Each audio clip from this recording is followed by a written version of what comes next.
The most outdated idea is that of going to school to get a job, working hard, saving money, paying off debts, and investing in the stock market long term.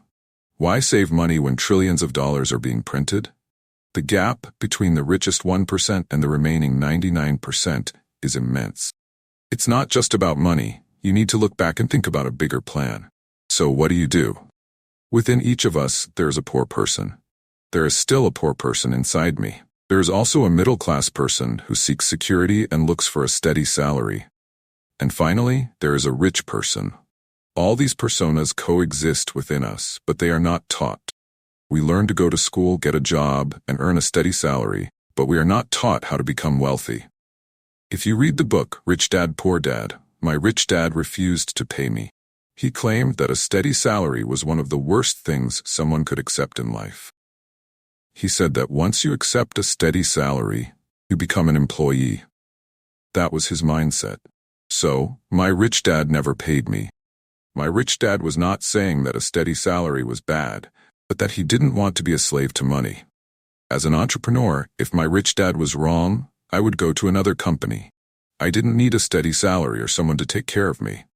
The government didn't like me, I would move to another country, because entrepreneurs are needed everywhere. Therefore, being an entrepreneur is not just about the business itself. It is mainly about mindset, skills, and different rules. A small business does not follow the same rules as a large business. Entrepreneurship is, above all, a matter of thinking, skills, and norms. Depending on whether you are an employee or own a small business, the rules are different, thoughts are different, and the skills are different. Rich people often say, "Don't tell them, Roger, yes, yes, yes. Don't share what you know. Keep them in poverty." My father was the head of education, a PhD, all that. I would come home and ask him, "Why don't we learn about money in school?" He would look at me and say, "Because the government doesn't allow us to teach that subject. The government tells us what we can and cannot teach." I found that strange. I would say, "But don't we go to school to learn about money?" He would reply, "No, your goal is to get a job." I would retort, "But you get a job to make money." He would say, "No, you should just get a job." I would argue, No, isn't the purpose of a job to make money?" He would agree, "You're right." I would say, "Then why don't we just learn about money? We can skip the job part, right?" He would get frustrated and say, "If you want to learn about money, why don't you ask your best friend's dad about money?" I would question, "Why? Is it Mike?" I would explain, "Why should I ask him?" He would respond, "Because Mike's dad is an entrepreneur." I would ask, "And you, what are you?" He would say, "I am an employee. I work for the government." I would inquire, "What is the difference?" He explained that the difference is that an entrepreneur needs to understand money, otherwise he won't be an entrepreneur. He continued, "An employee doesn't need to understand anything about money, because the government and the company will take care of it." I was just a child, completely confused, but I went to Mike's dad's office, knocked on the door and said, "Hey, I'm here. I'm 9 years old, teach me about money." He said, "Come in, kid." That's how the Rich Dad, Poor Dad story began. Finally, with much persistence, my rich dad started teaching me about money, with one condition: he would never pay me. He said that the moment he paid me, I would think like an employee. That was the lesson. Entrepreneurs work for free. I was 9 years old and my head was about to explode. He added, "You will never earn a salary, understand, kid?" I replied, "I understand." He concluded, "Well, how do I make money?" That's what entrepreneurs figure out. I asked, "And how do I learn about money?" He replied, "By playing a game of Monopoly." So I worked for free, took care of the Monopoly pieces, the hotels and restaurants, did simple tasks, and as I grew, I began to learn about business and investments as an apprentice. He taught me about money, but the way he did it was by playing Monopoly. Finally, when I grew older, I asked, "When are you going to teach me about money?" He replied, "What do you think we're doing? We're playing Monopoly." So, that was how he taught me about money. He said, "What do you think we're doing?" I replied, "I don't know, I'm learning about money." Continued, "Look, there is a formula for achieving great financial success, and thousands of them have been developed over time. One of the best formulas was found in the game of Monopoly and is still valid today. 4 green houses, 1 green hotel," I asked. "Is that all?" He explained, yes, one of the best ways to accumulate considerable wealth is by applying the principles of monopoly in real life. 4 green houses, 1 green hotel. I said, I understand, but what does that mean? He responded, what do you think I'm doing? I admitted, I don't know. Then he took me to show his properties. 10 years later, when I was 19 and studying in New York, I returned to Hawaii. By that time, Rich Dad had acquired a large piece of land in the heart of Waikiki Beach. If you go to Waikiki Beach today, you'll see the luxury Regency Hotel, which was his property. Just like in the game of Monopoly, they acquired assets and grew. He maintained what we call an assemblage of properties, because back then, Waikiki was just a small beachfront town with land and water. He would buy one property, then another, until over time, he assembled a large property. He and Hyatt built a giant hotel on it, and later, he sold it for $800 million. That's how I learned about money from Rich Dad, Poor Dad, because I knew a moment like this was coming, and never before had we faced something like this. As a society, we are living in a spectacular but also the most dangerous time. It's a unique era with a global interconnected economy, social media, and unprecedented challenges. I'm excited because I make more money when things fall apart, but I'm worried about the average person. Many people are already struggling. Companies are laying off employees, and money isn't flowing. I'm afraid the situation will worsen. What can we do for average workers and small business owners in the next 3 months when the situation doesn't look good? People are being laid off. Companies are struggling. How can we deal with this? Debt is increasing every day, and the government is printing money on a massive scale to keep the system running. Our salaries are losing value, and this is a trend that will continue. We need financial education, true financial transformation to face these challenges. Metamorphosis is the key. We must evolve and adapt like a cat transforming into an eagle. If you're struggling financially, think of yourself as a small cat. Crisis is your cocoon. The question is, how will you emerge from it? You can become a victim and blame others, or you can seize the situation as an opportunity for growth and transformation.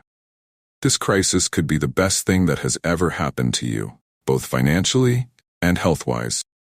We must choose to become healthier and wealthier, instead of despairing. Change is within us, in our mindset, attitude, and actions.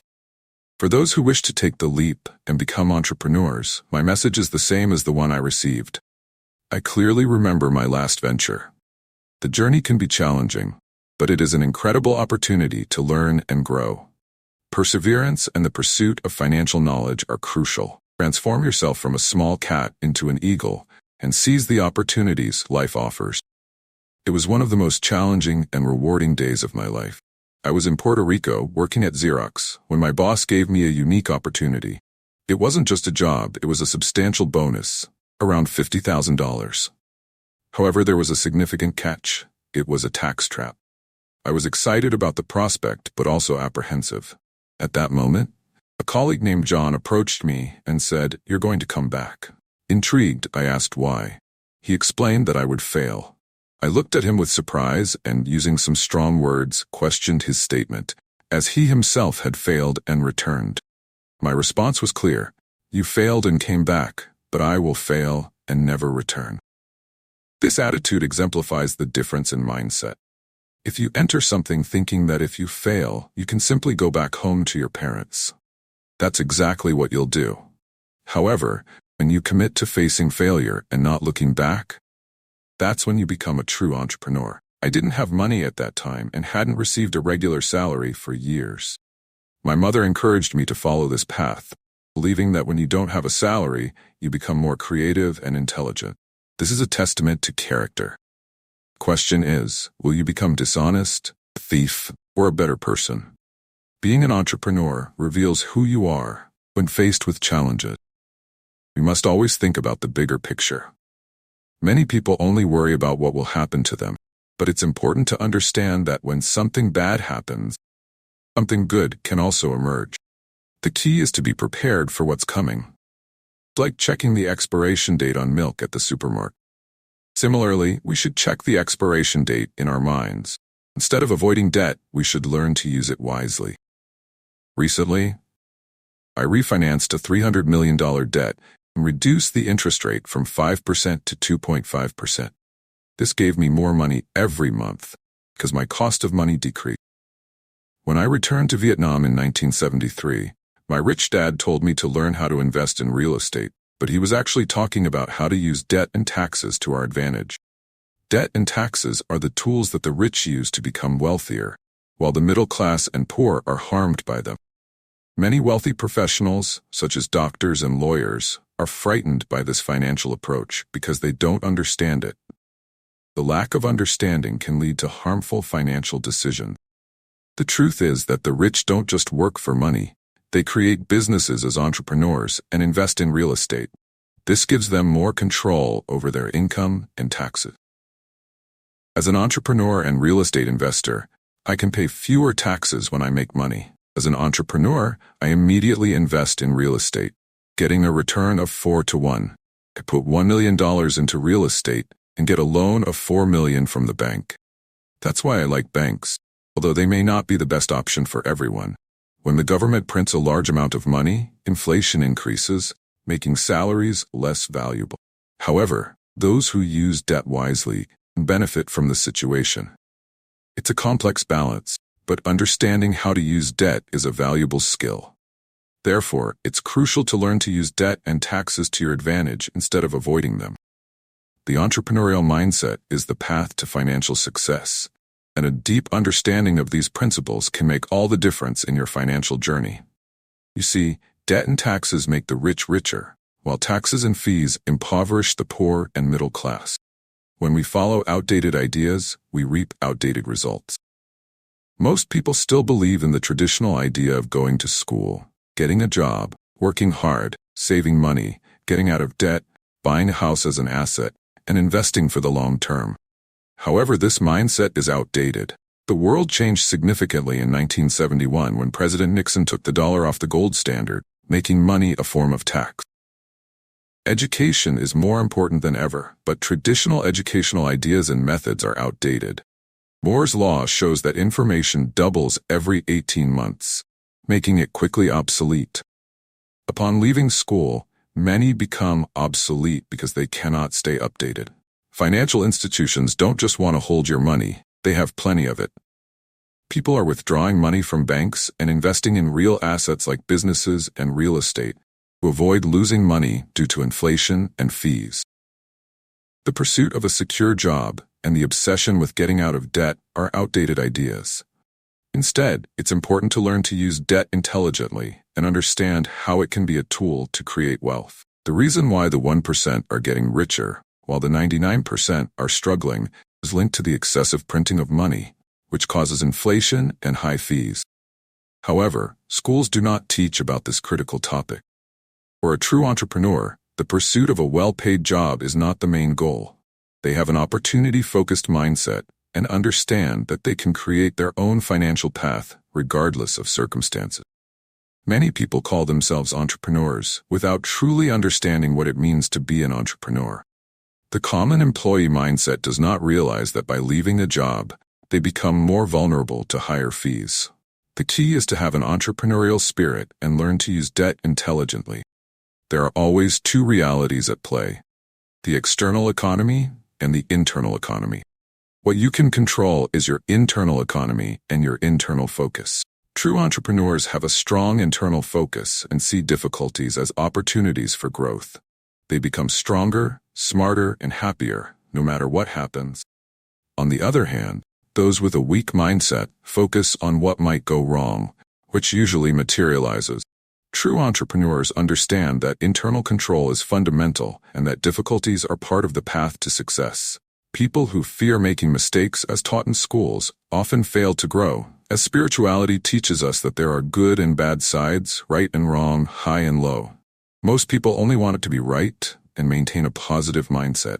Reality is more complex. In my case, I wasn't considered poor by conventional standards, but I come from a family with a poverty mindset. Understand what I mean? Wealth, poverty, and the middle class have their roots in a fundamental attitude. The poverty mindset is often passed down from generation to generation and is learned within families. The same applies to the middle class mindset. Many people struggling financially, even if they are earning money, been conditioned by these beliefs. The traditional educational system does not teach about money. It was designed to create employees like doctors, lawyers, and specialists. But it does not teach about finance, accounting, taxes, fees. When people ask me how my rich dad learned what my poor dad, a doctor of education, did not, the answer is simple. My rich dad, who was my best friend's father, lost his father when he was 13 years old. As a result, he had to drop out of school, which turned out to be a blessing in disguise. His guides became accountants, lawyers, bankers, and real estate agents. True teachers are those who practice what they teach every day. Unfortunately, many educators in traditional schools do not practice what they teach. It is crucial for people to seek out real mentors who are actively involved in what they teach. Poverty often begins with a mindset of fear, which is reflected in the words we use. Words have the power to shape our reality. When someone says they can't afford something, they immediately limit their opportunities. Negative thoughts and fear can shape our future. Instead of saying, "I can't afford it," it's more productive to ask, "How can I afford it?" and look for solutions. Questions open the mind, while negative words close it. Each of us has a unique financial game, much like in sports such as soccer and golf, which have distinct rules. Discovering your own financial game, whether it's a business, real estate investments, or something else, is crucial for achieving financial success. It's important for each person to find what works best for them. So, my advice to young people is to find your game. See you in the next video.